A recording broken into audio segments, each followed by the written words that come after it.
warahmatullahi wabarakatuh. Om Swastiastu, Namo Buddhaya, Salam Kebajikan, Rahayu.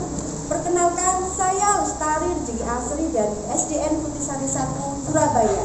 Praktik baik ini tentang pembelajaran berdiferensiasi berjudul Diferensiasi Bahagia dengan Papan Sipansi.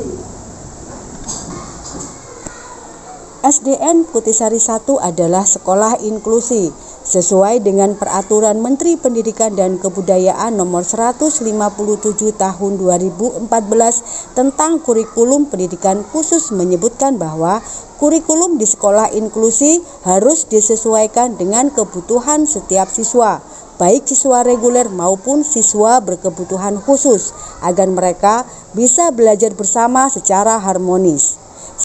Awal masuk tahun ajaran baru di bulan Juli, saya merasakan intensitas emosi yang tinggi di antara peserta didik, baik putra maupun putri, ditambah satu peserta didik ABK. Peserta didik putra mudah tersulut emosi, senggolan badan tanpa sengaja bisa memicu duel di antara mereka. Sedang peserta didik putri terbagi dalam beberapa kelompok yang tak jarang tidak bertegur sapa. Emosi peserta didik ABK di kelas saya juga labil. Dia suka mengolok-olok nama orang tua temannya, sedang dia sendiri tidak mau jika diolok-olok. Sehingga ketika bersinggungan dengan peserta didik yang memiliki emosi tinggi, kelas menjadi gaduh. Kelas tampak biasa-biasa saja, sebenarnya menyimpan api dalam sekam, tanpa terduga bisa memicu pertikaian.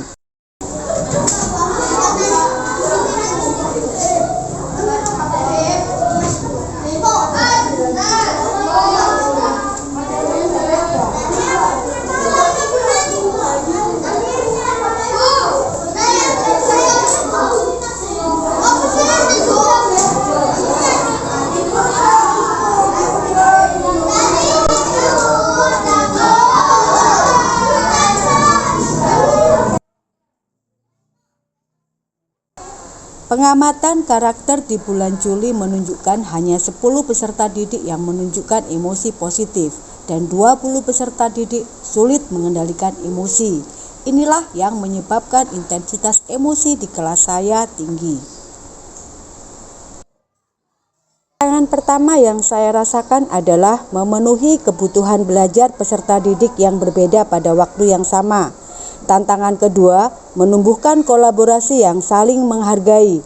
Tantangan ketiga, membiasakan kegiatan kolaboratif yang efisien. Tantangan keempat, membangun kepercayaan diri peserta didik. Sedang tantangan kelima adalah dari wali murid yang sering mempertanyakan mengapa anaknya dikelompokkan bersama temannya yang tidak pandai. Sipansi akronim dari Papan Kolaborasi, Eksplorasi, Empati, dan Refleksi. Sipansi adalah papan pajangan hasil kerja peserta didik dalam kelompok diferensiasi, memuat bahasan materi kelompok yang akan dieksplorasi dengan strategi stasiun belajar.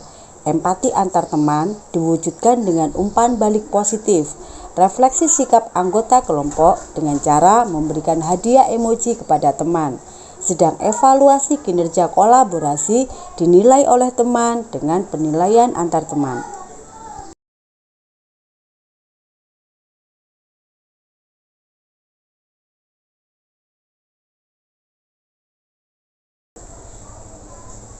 Berdasarkan ketercapaian KKTP, saya membagi kelas menjadi 7 kelompok. Setiap kelompok terdiri dari 4-5 peserta didik. Kelompok kecil dengan jumlah anggota tidak lebih dari 5 peserta didik memudahkan pembagian kerja. Terakhir kita di MIPAS adalah jari-jari makanan. Hari ini kita membuat jari-jari makanan dari satu ekosistem yang sudah dipilih. Banyak cara menyentuh hati peserta didik agar merubah perilakunya. Selain proses belajar diferensiasi dengan umpan balik, evaluasi, dan refleksi, menguatkan keyakinan kelas sangat perlu dibiasakan. Sebelum kegiatan kolaboratif dilakukan, kontrak belajar wajib dilakukan, sebab kontrak belajar menjadi semacam rambu agar peserta didik taat aturan, membiasakan mereka disiplin dan bertanggung jawab terhadap kesepakatan.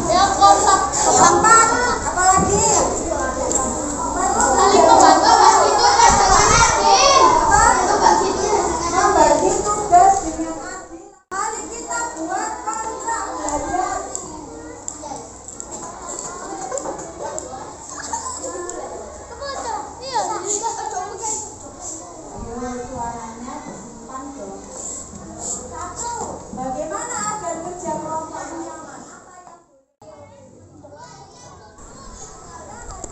Kelompok 1, 2, dan 3 adalah peserta didik dengan kesiapan belajar bagus.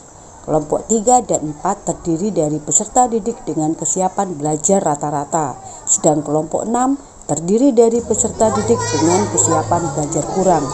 Kelompok 7 terdiri dari 4 peserta didik pembelajar lambat dan 1 peserta didik berkebutuhan khusus. Diferensiasi proses saya lakukan dengan lebih banyak membantu kelompok 6 dan 7, terutama mendampingi peserta didik berkebutuhan khusus. Peserta didik ini kesulitan menggerakkan bagian tubuh sebelah kanannya. Setelah kelompok lain telah memahami tugas-tugasnya, saya banyak menghabiskan waktu dengan mendampingi kelompok 7, sebab mereka tidak mampu menyelesaikan tugas tanpa pendampingan.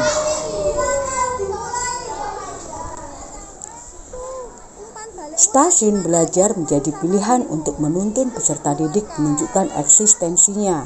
Dalam stasiun belajar, anggota kelompok berbagi tugas.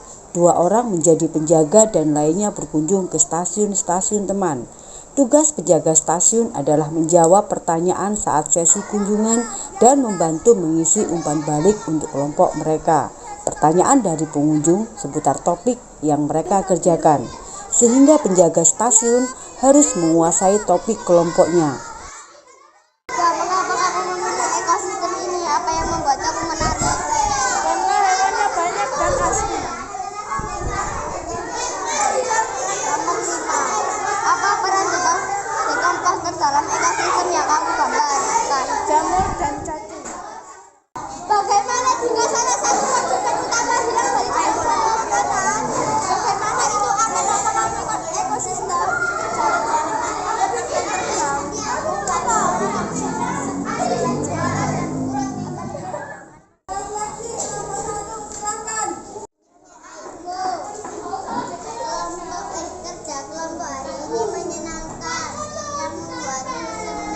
Pembelajaran diakhiri dengan menyampaikan perasaan peserta didik selama bekerja dalam kelompok. Siapa teman yang menyenangkan, siapa teman yang membuat sedih, serta apa harapan mereka. Dan diakhiri dengan membuat kesimpulan.